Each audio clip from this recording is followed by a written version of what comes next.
Shikues të nderuar, arritëm tek intervista, ju lajmërova edhe në hyrje që sonte kam kënaqësinë ta kem në studio deputetin e Aleancës për Ardhmërinë e Kosovës, Shkumbin Demaliajin, i cili për herë të parë vjen këtu dhe natyrisht do të na flas për këndvështrimin e tij lidhur me punën e qeverisë së Republikës së Kosovës dhe planifikimet dhe prioritetet për vitin 2018. Përshëndetje zoti Demaliaj, mirë se erdhët, kam kënaqësi t'ju kem në kontakt. Faleminderit, mirë si u gjeta. Si po e përmbyll vitin qeveria Haradinaj? Po kryesisht ka qenë dinamike e madhe. Jo përmbyllja vitit, po është edhe përmbyllja e punës 100 ditore të qeverisë Haradinaj.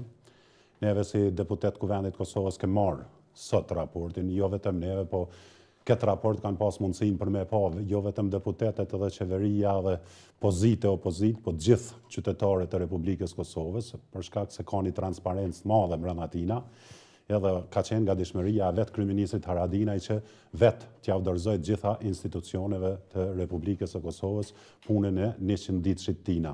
Është një përmbyllje e suksesshme të këtij 100 ditorshi, edhe besoj se do ta trajtojmë edhe në Kuvendin e Kosovës këtë raport, pavarësisht që mund të ketë edhe kritika, po edhe autokritik në ndonjë pjesë, sepse dinamika e madhe, do thotë edhe puna e madhe nuk është pa shumë në publik e këtij 100 ditorshit zotit Haradinaj, për shkak se vendi ka qenë zgjedhje lokale, edhe nuk ka pa shumë në publik, kështu që me anë të kësaj transparence që ka bo për këtë 100 ditëshin, secili qytetari i Republikës së Kosovës ka mundësi për me pa, me lexu dhe me trajtu këtë raport 100 ditor.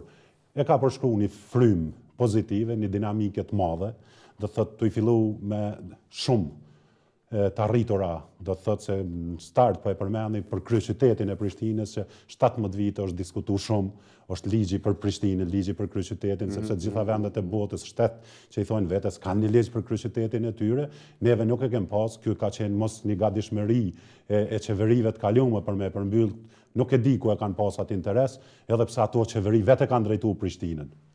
Të thotë vetë kanë drejtu. Aleanca nuk ka udhëheq asnjëherë me komunën e Prishtinës, po në këtë rast kur është në pyetje kryeqyteti, neve duhet t'i tregojmë botës edhe qytetarëve të saj se duhet të ketë një trajtim më serioz dhe më të sinqertë me përkushtim më të madh vetë kryeqyteti ynë.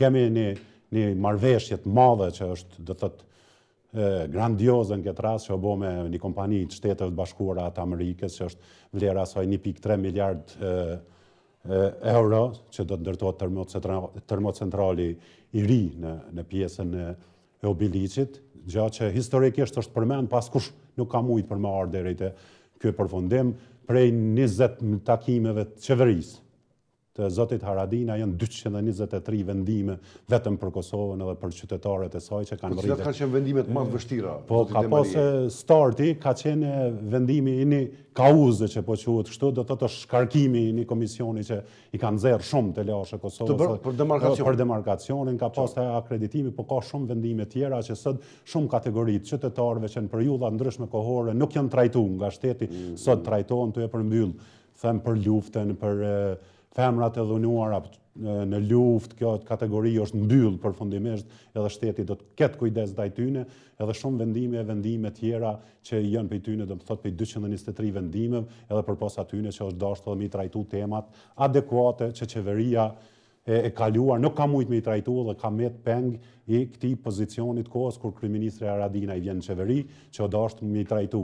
Shteti ka pas një handicap, do të thotë prej prillit deri në shtator, që do të thotë ka qenë një tampon kohë bukur e mirë që nuk ka funksionuar përpas qeveria në detyrë, dhe në këtë rast prej asaj periudhe deri sot tek 100 ditë janë trajtuar gjitha ato elemente të aparatit shtetëror, administratës shtetërore për më qenë funksionale. E them këta se dashur të bëhet rebalanci i buxhetit për ato mjete që nuk kanë pas trajtim adekuat buxhetit Kosovës në atë periudhë, edhe janë shpërndarë edhe deri te ardha e një projekt buxheti të ri për vitin 2018 që nesër do ta votojmë në Kuvendin e Kosovës. Është qartë që është herët të flasim për qeverisjen Haradinaj në përgjithësi, janë vetëm 3 muaj në pyetje, janë vetëm 100 ditët e para dhe natyrisht pam lëvizjet dhe disiplinën ushtarake që ka edhe zoti Haradinaj.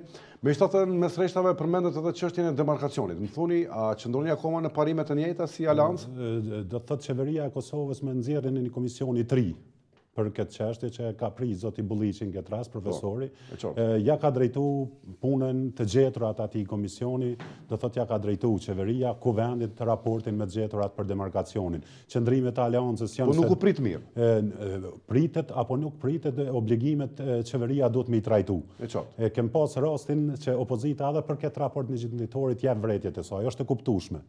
Edhe ka shumë kundërthënie lidhen me raportin edhe me tjetër mirë, po unë kisha menduar që për një raport 100 ditor, sikur është ky i punës edhe i vlerësimit edhe i volumit këtyre punëve të zotit Haradinaj, unë i bashkohem opozitës kur thonë se ndoshta nuk është profesional. Po unë e them në kuadër të kësaj, në qoftë se s'është profesional, duhet në të ardhmen kisha lutur edhe zotin Haradinaj që ta bëj raportin me metoda krahasuese. E bën, çka ka ndodhur brenda 100 ditë, sa vendime ka marrë qeveria Mustafa edhe qeveria Haradinaj. Unë mund ta them se aq vendime për 2 vite e gjysmë nuk ka mujt me pru, se lemo për 100 ditë zoti Mustafa. Në këtë rast është zëri kritik i opozitës, vlerësohet, po duhet jetë edhe autokritika jonë për një punë që mbetet. Lidhur me demarkacionin kemi njëjtin qëndrim, që do të thotë se po është edhe një arritur tjetër që zoti Haradinaj në takimin e fundit që ka pas bashkë me kryeministrat e Ballkanit perëndimor që po i thonë tani kësaj pjese, ka arrit që t'i bëjnë një ftesë publike edhe është prit mirë edhe nga vetë zoti Marković, kryeministri i Malit Zi, që do ta vizitoj Kosovën gjatë janarit, edhe besoj se në këtë rast kjo do të jetë tema, nuk do të jetë nxehtë, po kryesore që mund ta trajtojnë qeveritë e 2 vendeve për me ardhur deri te një mirë kuptim, sepse neve nuk me Malin e Zi nuk kemi raporte armiqësore, është ndër vendet para, do të thotë në grupin e parë të vendeve që e kanë njoftë Republikën e Kosovës, mirë po, kur janë pyetje si për fqinësi të mirë dhe për raportet, edhe ky demarkim i kufirit besoj se do të gjejë mirë kuptim. E them këto kushtimisht se Komisioni i Parë Shtetëror ka qenë lajthim, edhe vetë zotin Thaçi, edhe Isa Mustafën, edhe ministrat atëherë, se këtu kur po bisedohet pozitë dhe pozitë, po mundohen me vlerësu fajin. Po, unë mendoj se as zoti Thaçi, as Isa Mustafa, as Skënder Hyseni në atë rast nuk janë konë, domethënë, profesionist për me krye atë punë. Po në bazë të raportit që i ka ardhur profesional, që ju ka bashku, i kanë besu, po një gabim ka ndodhur që dashur ta trajtojnë me deputetet e kuvendit, me komisionet parlamentare, jo të nënshkruhet e pastaj të vije edhe trajtohet në komisionet parlamentare dhe në kuvend, pa ditë kur kush se çka ka ndodhur. Në këtë rast shihet se Kosova ka humbur territor në atë pjesë, është e din se cili qytetar, se cili njëri që jeton atje, janë edhe rrethana tjera që kufirin e qesin në kull, do thotë Kosova ka ndërtu rrugë dhe atje dhe vetë vullat që janë qitë pasaportat apo në dokumentacionin e qytetarëve tanë, do thotë deri në vitin 2009, kur ka dalë vullat në kontrollin kufitar, thotë në kull. Ka rrshitje të kufinit, po besoj se kjo është një temë që don mirë kuptim edhe konsenzus politik. Këto ishin të dalë edhe nga Komisioni i Ri. Edhe Komisioni i Ri, se zoti Bulliqi nuk ka bo prej fillimit gjithçka. Po janë gjeturat edhe i ka ofruar gjeturat. Si komision i ka ofruar gjeturat ku neve kemi gabuar këtë çështje. Edhe këtë marrëveshje do të thotë bashkë me raportin e gjeturave nga Komisioni i Ri, ka orë në kuvend dhe besoj do të trajtohet nga kryesia, Komisioni Funksional Parlamentar dhe do t'ju afrohet kuvendit. Besoj se deri atëherë do të shtyhet kjo proceduralisht, nga vendet partnerë ndërkombëtare mund të jetë një presion, po besoj se në këtë periudhë derisa të takohen 2 kryeministrat e 2 vendeve të ketë një presion pasiv, për shkak se nuk është e nevojshme për mungut edhe me pru vendime që mund dalin gabimisht për njënën palë. Unë mendoj se duhet konsenzus i 2 palëve, deri tash malizime drejt e ka thonë, se në marrëveshja është nënshkruar i palës, edhe palës kosovare, edhe malazeze, po në këtë rast edhe është burimi së drejtës. Po në këtë rast, kur ka për një diçka që ne do të jetojmë ma fatgjatë në fqinësi të mirë, është mirë që nxirret një konsenzus i përgjithshëm lidhur me këto çështje. Një prej premtimeve të zotit Haradinaj ishte edhe liberalizimi i vizave sa më shpejt, e cila gjë lidhet drejt për drejt me çështjen e demarkacionit, me që është një prej kushteve të Bashkimit Evropian për t'i liberalizuar vizat për qytetarët e Republikës Kosovës. Çfarë po ndodh me liberalizimin tani? Unë mendoj se kërkesa edhe e mira që o dashur më ndodhën, unë mendoj se prej vitit 2008 qytetarët e Kosovës o dashur me pas vizat e liberalizuar dhe të kenë lëvizje të lirë në vendet e Bashkimit Evropian, po kjo kërkesë nuk është vetëm çështje e kërkesës apo dëshirës, një qeverie, apo të një ministri, apo kryeministri. Dihet në dasht për me kalu shumë etapa që janë, do me thonë, kushte të Bashkimit Evropian, të Këshillit Evropës, Parlamentit Evropës, edhe tjera për me mri deri këtu. Neve kemi ardhur deri në një shkallë ku kanë mbetë edhe dy. Se nuk është vetëm demarkacioni ai, po është edhe vetë mundësia e lënies zbutjes edhe të luftimit. Do thotë është sundimi i ligjit këtë rast edhe do thotë luftimi i korrupsionit. Ka korrupsion në Kosovë, edhe sot ka pas edhe dje dhe pardje dhe matutje. Unë ka pas deklarata, thash edhe një medium tjetër nga vetë Lidhja Demokratike e Kosovës, thotë se në qeverisjen Mustafa lufta kundër korrupsionit është heq nga agenda si kusht i Bashkimit Evropian për liberalizim vizash. Po edhe në qoftë se ka ndodhur ashtu që nuk është e vërtet, do thotë ka pas korrupsion, do thotë nuk është vetëm kushti për mohek, po korrupsion ka pas. Na e dim, djali vet ish kryeministrit Mustafa ka fituar të nderën në qeverinë ku e ka drejtuar baba i vet. E lidhni me korrupsionin? E lidhën me korrupsionin. Unë mundem me thonë ty s'ka nuk e kemi kusht tash edhe hadet korruptohem. Po në këtë rast, korrupsioni duhet të eliminohet nga shoqëria janë edhe nga... Kur flasim për korrupsionin, rrjedhimisht na lindin pyetjet për sistemin gjyqësor. Çfarë lëvizje gjatë këtyre... Po ka reforma në drejtësi, në këtë rast më shumë tema për të gjyqësori është ka tema politike. Temat politike janë ngon pjesa e kauzës për asociacionin, demarkacionin edhe arrestimi edhe mbajtja në burg e deputetëve. Po neve si deputet në shumicën e rasteve vlerësohem, keq interpretohem, vlerësohem negativisht nga qytetarët e tjera, po është vetë mungesë e ligjit për imunitet për deputetet që e ka pru në këtë gjendje vetë deputetet. Personalisht kom qenë pjesë aty në demonstratave, jam burgos 48 orë në burg, po kom bashkëpunu me drejtësinë. Kom shku, jam drejtu të gjykata, ka pas prokuror, është dasht me erëm një vit e gjysmë, kom njek procedura gjyqësore, s'kemi pse me ikë drejtësisë, nëse neve mendojmë se duhet veprojmë diçka mbrana shtetit tonë ligjor, edhe të ikim asaj drejtësie, na atëherë nuk e dojmë shtetin. Për veprimet gjithkush duhet mu përgjigj. Ikja për drejtësie, do thotë është edhe ikje për shtetit. Demaliaj, kollaj po e thoni gjithmonë çështjen e pavarësimit të gjyqësorit. Po gjithsesi është e cenuar pavarësia e gjyqësorit. Kemi disa emisione që po diskutojmë këtë gjë me analistë me njohës të çështjeve gjyqësore. Edhe në rastin tim tash kur po flas, na nuk guxojmë ndërhyjnë në gjyqësor. Do thotë është i dam sistemi në Kosovë, do thotë tri shkallëshmëria e pushtetit, legislativi, ekzekutivi dhe gjyqësori. Gjyqësori duhet veprojë pa varur. Ka hapa, ka mujt më këtë qenë se neve si shtet i ri. Do të mendoni që nuk është indikuar nga politika? Nuk besoj se, jo që nuk është, po dhe nuk duhet me qenë kur. Nuk duhet me qenë ato pedim natyrisht se... Ka raste që raportohet për periudhat e ndryshme gjatë historikët zhvillimit institucional. Unë do të thotë për që sonte jam në televizionin tonë, pse nesër mos më të ofru ty një mundësi ti me qenë pjesë e aleancës. Edhe e merë këto, jo e kemi një gjizu, një pranto, një diçka që shpëja, thonë këto klanet, pse kanë folë me ish krye prokurorin e gjykatës të Prishtinës, kanë dashur në e marrën PDK. Kom dëgju këto, po nuk do të thotë se çdo njonit për me ofru mundësi për me konë qasin politik, kur dikush është kuadër i zoti për me qenë politikisht, edhe me udhëheq në ministri drejtësisë apo diçka tjetër. Nuk besoj se ajo ka qenë në ndërhyrje, po kryesisht neve të gjyqësori kemi handicap ndo fusha që sonte është problem për me i trajtu krejt, po gjyqësori ka mundësi që gjykatësit t'ju jep kontrat afatgjate. Do thotë deri në përfundim karrierës tyre si gjykatë, sepse puna e gjykatave, do thotë edhe gjykatëve me kontratat përkohshme 3 vjeçare, 5 vjeçare, është e zërshme, sepse ai mundet me qenë fazën e finale të përmbarimit punës si kontratë dhe mundet me konë të gjyku një rast një vepër penale të rëndë që mund dënohet dikush deri 20 vite. Edhe mas 4 dite nuk e din as gjykatës ajo. Çfarë verdikti mundet me dhonaj. Kështu që duhet me trajtu dhe me bërë reforma në drejtësinë kosovare, që me jo dhonë mundësi njerëzve, profesionistëve, edhe pse sot kemi... Do të thotë jeni të fokusuar edhe në këtë çështje. Duhet fokusimi kryesor, kur s'ka sundim të ligjit edhe drejtësi, atëherë si është funksionimi i shtetit në tjera atërësore. Nuk po ipin nga gjykata, vetëm po ja ndrojmë kursin e muhabetit, jemi tek gjykata speciale. Po mundom t'i marrë të gjitha informatat, zoti Demaliaj, mos më shihni për të madh, natyrisht po gjuhem nga tema në temë, po më intereson me që jeni edhe deputet për herë të parë në legjislaturën e 6 të Republikës së Kosovës. Kam qenë edhe në legjislaturën e 3.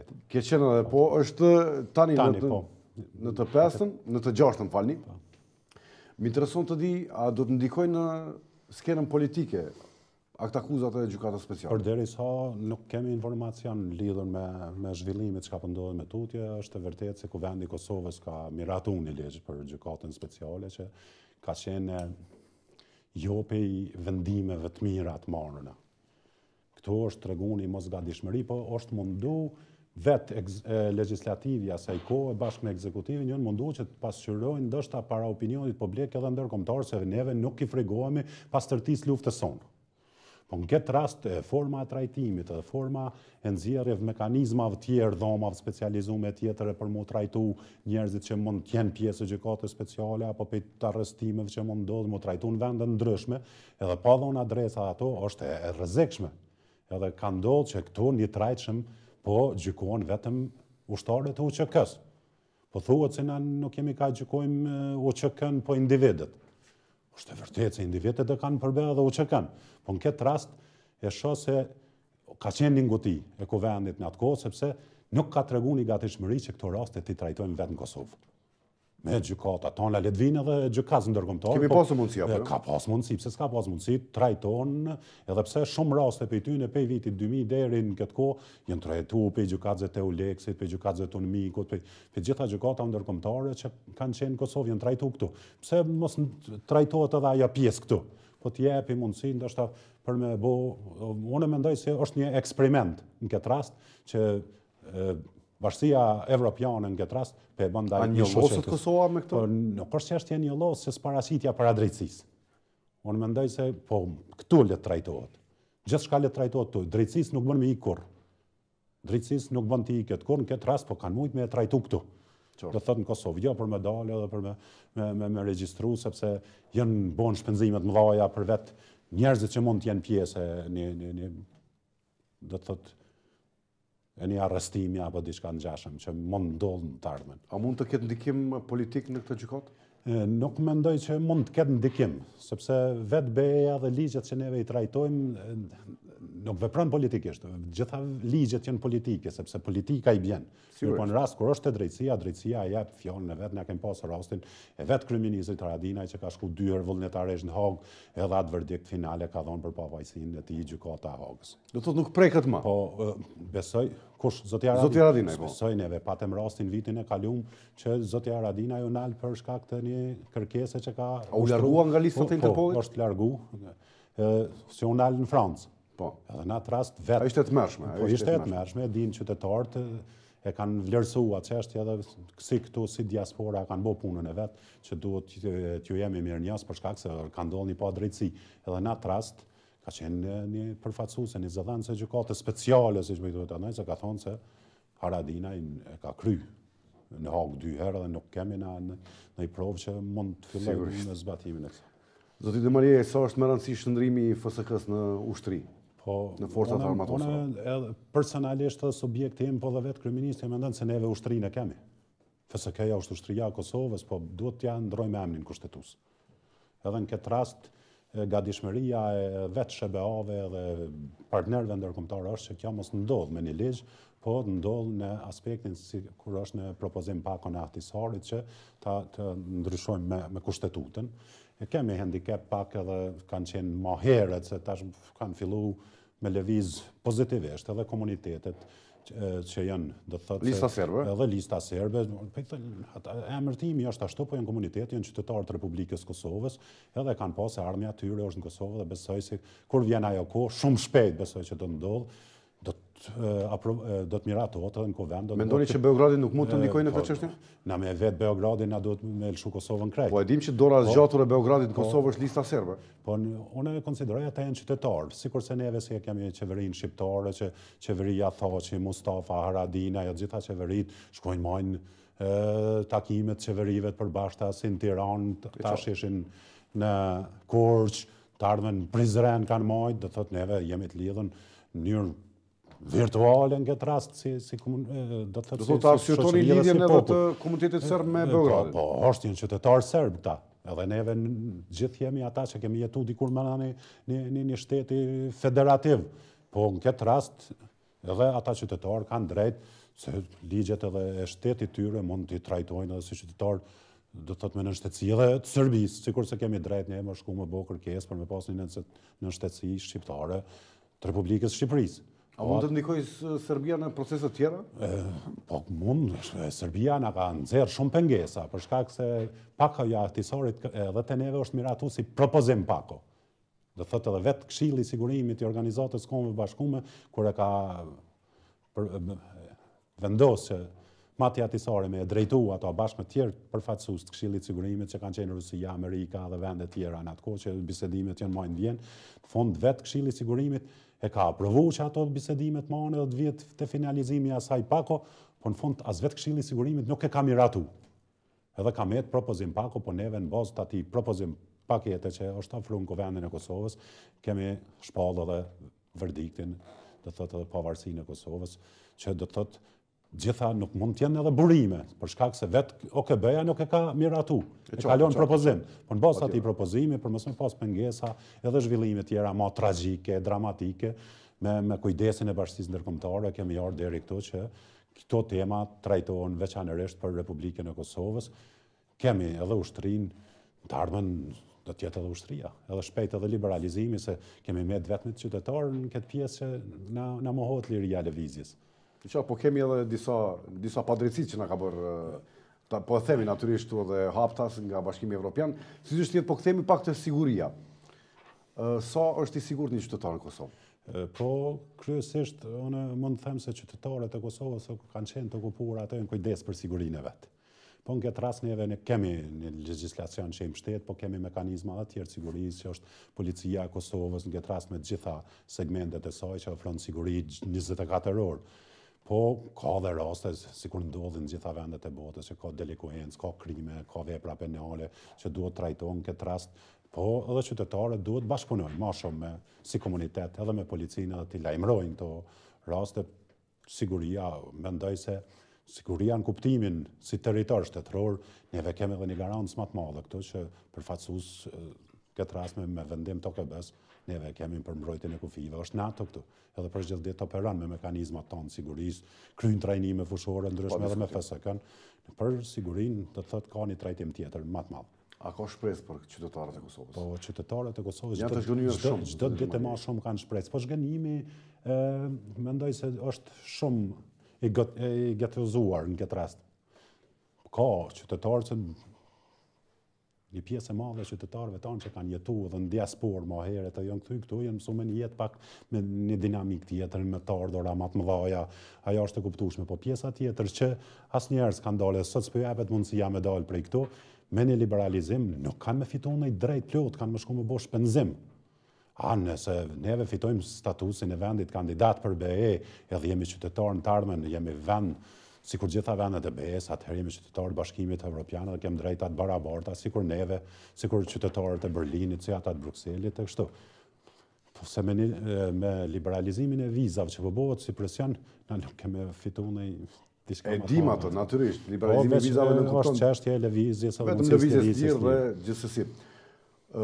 Vendimi i kryeministrit për të rritur pagat në disa sektore ishte shumë jo i pritshëm nga qytetarët e Republikës Kosovës.